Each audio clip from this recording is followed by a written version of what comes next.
because water is key.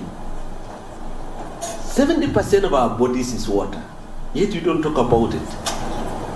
Some things can stay, but water cannot stay for a day.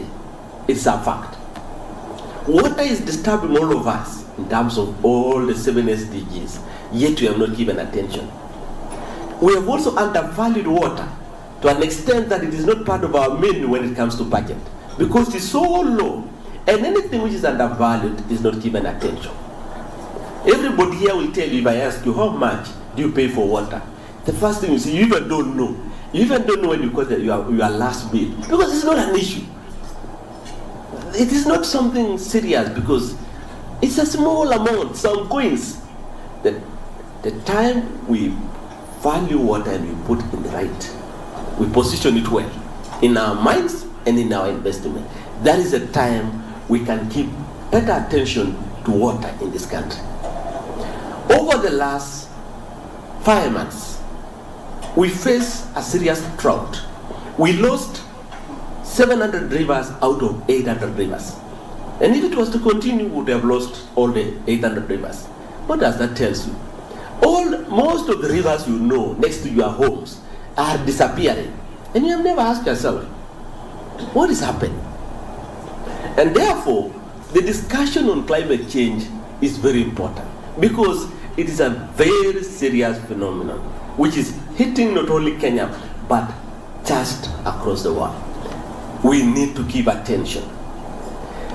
The way we are destroying water catchment areas is totally unacceptable.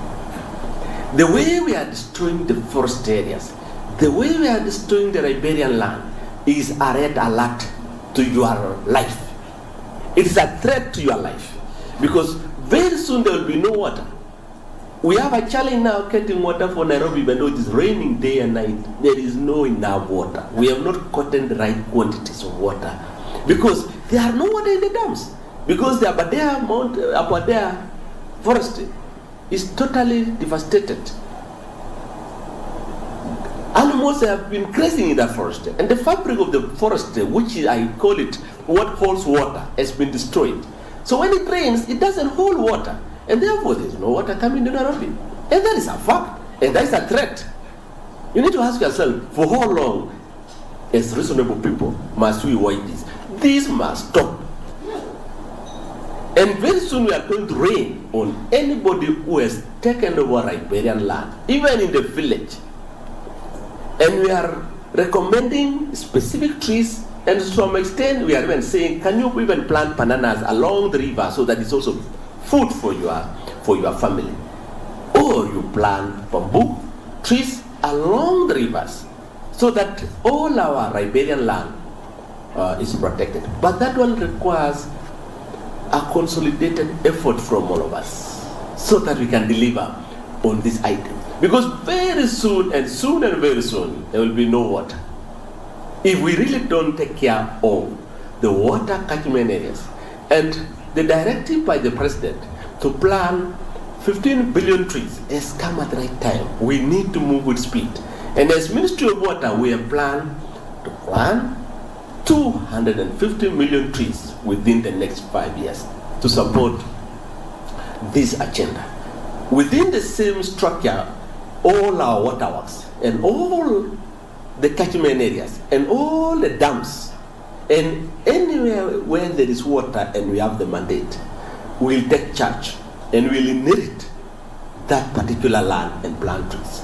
I expect all of us, even if you are a private investor, plant trees. Plant trees in your house.